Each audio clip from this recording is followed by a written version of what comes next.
back to another video here in Cincinnati on our way to Knoxville for the Bama versus University of Tennessee game. I'm into the 2-5 here at Hard Rock, Cincinnati, in for 800 bucks. Let's get right into the hands. Let's go!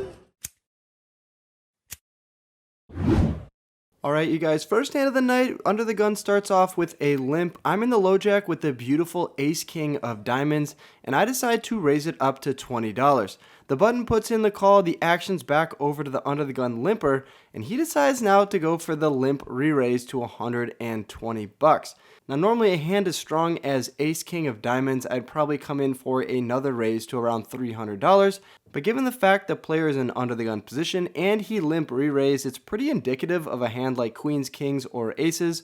So I'm definitely not in the best spot to be re-raising. I just decided to put in the call, which brings in the button as well. We're going three ways to a flop, which comes king 8-7 with two clubs.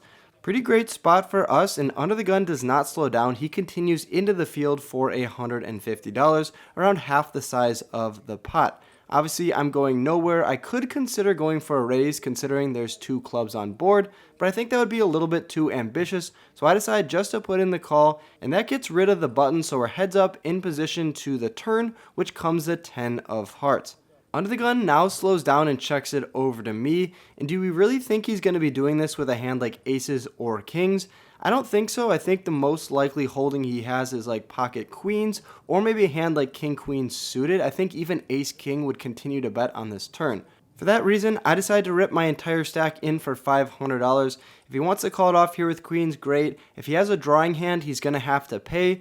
And ultimately, he decides to put in the call for 500 bucks. So just like that, first hand of the night, over $1,600. Let's see what the river card brings in.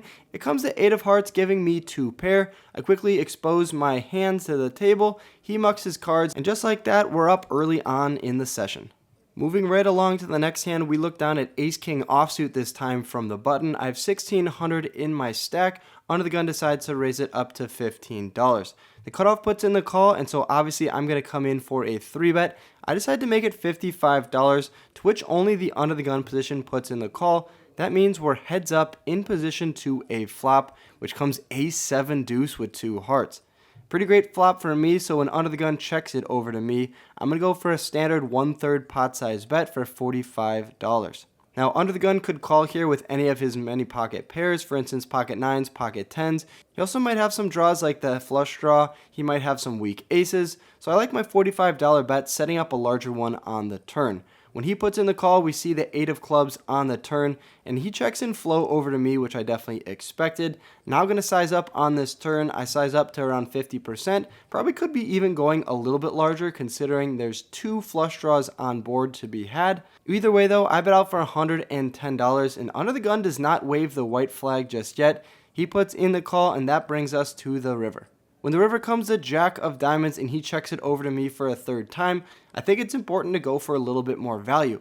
Somewhere around $150 to $200 seems appropriate. The reason being, if I check back here, I'm letting a lot of his hands get to a cheap showdown. For instance, hands that we have beat like ace queen, ace jack, ace 10, ace 5. You get the point. I think a check back here is a mistake, and I'm saying that because that's actually what I decided to do. I checked behind here, and I think I missed out on a little bit more value to the tune of around $100 to $200 bucks. Probably would have got paid. Either way though, when I turn over my cards after checking back, he mucks his, so I'm not exactly sure in the short term if we would have got paid. For instance, if he had a heart flush draw and bricked, he's for sure just going to fold. But either way, in the long run, definitely missed out on some value there, so something to take note for the future. This next hand, we find ourselves in the hijack with queen jack offsuit. One limp over to me, and I raise it up to $20, and the small blind and under the gun limper both put in the call, leading us to a flop which comes ace queen 8 all spades. The small blind now donks into the field for $40, which is definitely a strange line, and when under the gun folds, I'm going to put in the call. Small blind has been getting out of line. I've noticed a bunch of the better players at the table have been calling him down pretty light, so I consider myself a decent player as well. I'm going to follow in their lead and put in the 40 bucks here with my pair. Bringing in the 10 of clubs on the turn, we now pick up a gutter to Broadway. It's nice to not see another spade on this board.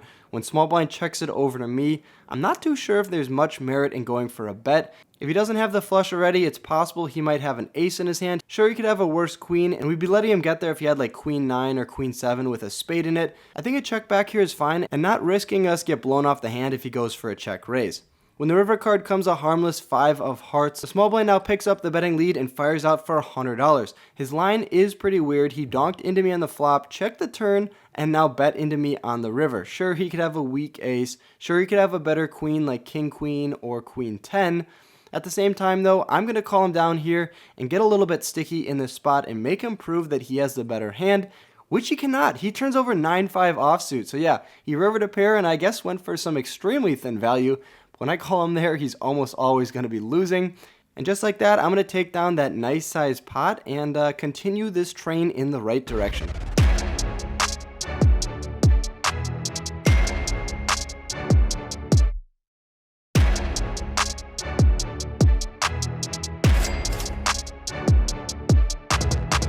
Seven, 8 of clubs is the next hand we're going to do battle with from the cutoff. The button puts on the $10 straddle. There's 2 callers over to the hijack who raises it up to $30.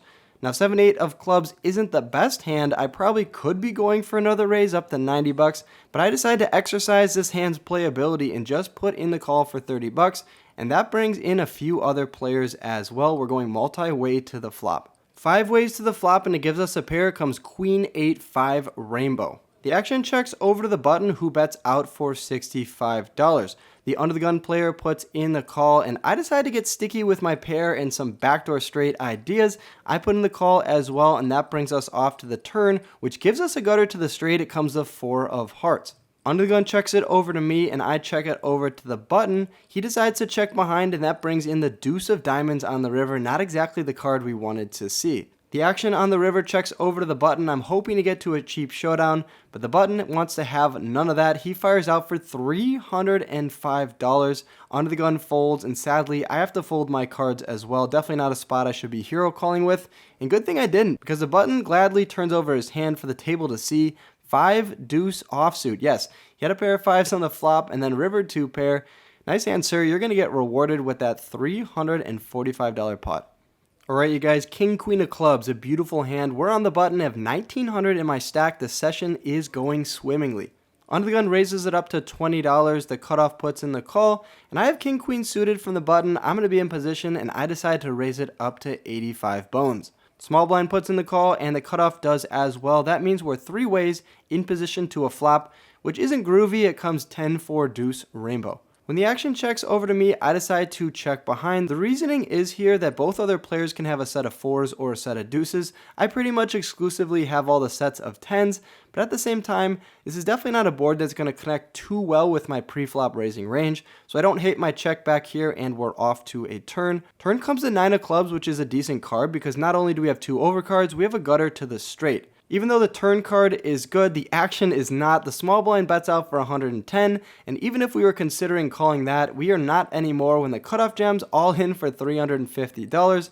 I pretty easily get out of the way and the small blind pretty quickly calls. So we're going to see what happens here on this river, which comes the 4 of spades. Looks like cutoff was jamming as a bluff, a king jack of hearts, and the small blind called with pocket 8. So yeah, the action here in Cincinnati, book your one-way flight immediately. The action is nuts. Moving right along, we look down at ace jack of hearts from the cutoff. A limp over to me, so I decide to raise it up to $20, and the button puts in the call. The big blind now does not want to play for $20. He decides on a size of $60, and the under the gun limper now puts in the call. So pretty strange action already. I would expect the big blind to raise a little bit larger to like $90. So the $60 raise is somewhat of a discount. The under the gun limper went from $5 all the way up to $60, so I'm not exactly sure what that range is. Probably some middling pocket pairs. Either way though, I have ace jack suited. 2 cards to a royal, so I'm going nowhere. I put in the call and the button does as well. That means we're off to a flop. When the flop comes king 7 deuce with 2 red cards, it gives me a little bit of hope until I realize they're both diamonds. So yeah, not exactly the board I was hoping for. But good news, the action checks around and that brings in the turn card, which gives me a gutter to Broadway. It comes the 10 of spades. We're not going to be able to see the river card for cheap though. The big blind decides to jam all in for $260, and yeah, waving the white flag here. Not going to be calling on just a gutter for 4 cards, so we muck our cards, and yeah, that's what it feels like to lose a hand, I guess. King queen of diamonds from the hijack, and I decide to raise it up to $20. Do we get any folds? Absolutely not. The cutoff, small blind, and big blind all call. We're going 4 ways to a flop, which comes ace king deuce with 2 diamonds. Pretty great board for me because I have second pair, some backdoor straight ideas, and obviously that front door nut flush. Small blind checks it over to the big blind. I hope he'll just check it over to me. I'll go for a standard C bet. But oh no, he decides to bet out for $65. We could be going for a raise representing any of the ace king, pocket aces, or pocket kings that we can only exclusively have considering we raised it pre. But instead, I just look to put in the $65 and see what the turn card brings in. The turn card gives us a few more outs by the river. It comes the 10 of hearts. We can now improve our hand with any jack, but let's not forget that the big blind led into the field on the flop, so I'm not exactly sure what he has. Maybe pocket deuces, maybe a worse flush draw, or maybe an ace. Either way though, he doesn't slow down now that we're heads up. He bets out around a third of the pot for $80. Now I could be going for a raise, although I don't think many of his pair of aces are going to fold, and raising would just fold out any of his worst flush draws. So if I put in the call and it comes a diamond, I might get value from a hand like Jack 10 of diamonds or something like that. So you get my point. I put in the $80 and we are off to a river. When the river card comes to 3 of spades, we're still left with just second pair. Too bad it's not a diamond, and now the big blind continues for $100. I think if he misses diamond draw, he'd probably just check it over to me and I'd check back and win. So when he bets out for $100 here, I don't think I have the best hand. I'm saying that in hindsight now because I put in the call and he shows me the best hand, ace-8 offsuit, but actually in the moment I was thinking about going for a raise. Sometimes on the river, when you don't think the opponent is very strong, but you don't think you can beat him with your holding, it's honestly not best to call. It's best to put in the raise, and I think the raise would have got the job done here. Like, for instance, he bets 100, I make it 350 or 400. I think he just mucks the ace-8 offsuit unless he puts me on a busted diamond draw. Either way, some food for thought though, but we're going to lose this nearly $500 pot and move on to the next hand. We look down at king 10 of spades from under the gun, and I open it up to $15. We're going to get 3 callers here in Cincinnati. We're 4 ways to a flop, which gives me top pair, 10-8 deuce rainbow. Small blind and big blind check it over to me. I'm in under the gun and decide to bet out for $25, to which I get 2 callers, which leads us to a turn, which comes the jack of spades. When the action checks to me for a second time here, I'm not too sure I can get worse hands to call. Maybe the only ones I could are like 10-9 and 10-7, although it's pretty hard to bet when you can really only pick out a few hands that you can get value from. For instance, if we're going to get called by better hands, it's going to be ace-10, 10-jack, pocket 8s, pocket 10s, pocket deuces. So yeah, I feel like a lot more hands that have me beat would call this turn. So for that reason, I decide to check behind, and that leads us to a river, which comes the queen of diamonds. So now, yeah, we're also losing to queen 10. But when the action checks to me for a third time, I think I could go for extremely thin value if I wanted to get a worse 10, pocket 9s, or an 8 to call me, although I think that's extremely thin. So I decided to check behind and look to get to a cheap showdown. When I turn over my cards, they both muck, and just like that, I'm going to take down another pot.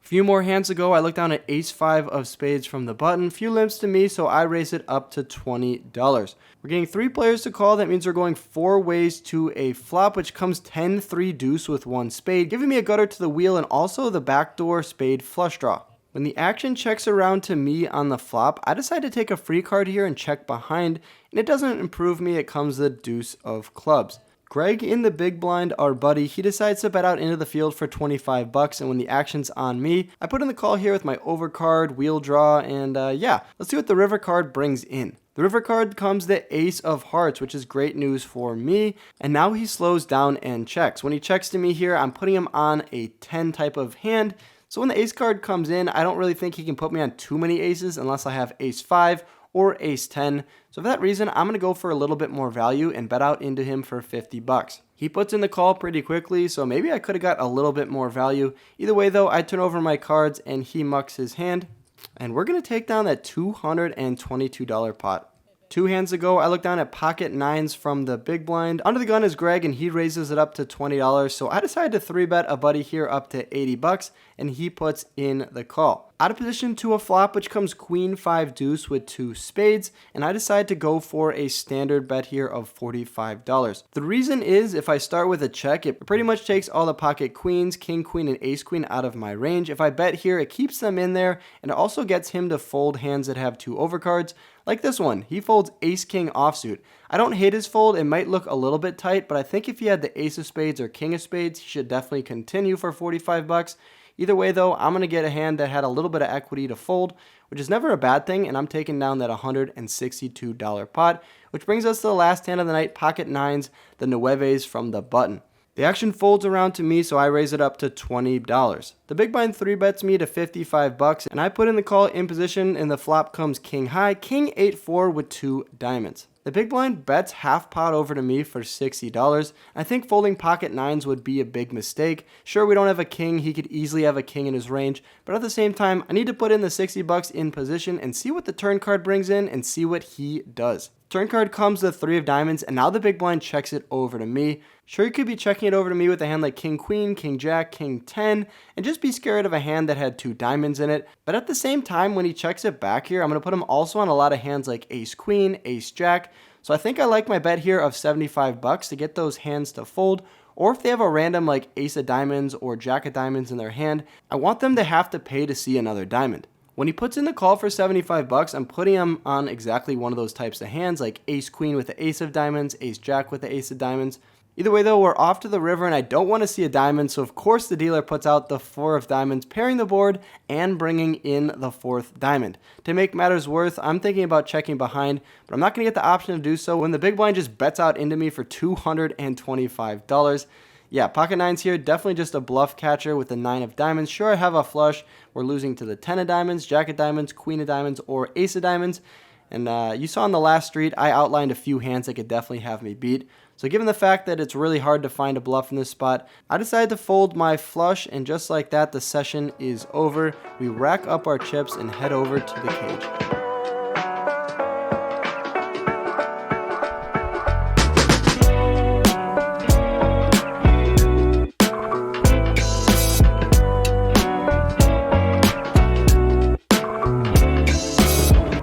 Alright, you guys, that wraps up that 2-5 session at Hard Rock Cincinnati with the boys. Okay, boys, how'd you guys do first? Minus 50, not a good night. Minus 50 in the 1-3. Minus 300. Minus 300. No worries, I made it up for the whole group. I made 686 out of that game for 1486. Let's go. Tickets are free tomorrow. As always, appreciate all the support, you guys. Thanks for coming up and say hi. Good luck on the felt. I hope you guys run as good as I did tonight. As always, good luck on the felt. I'll catch you guys in the next video. Peace. Thanks for watching to the end of my video. Click my head below to subscribe and stay in the loop. See you next time.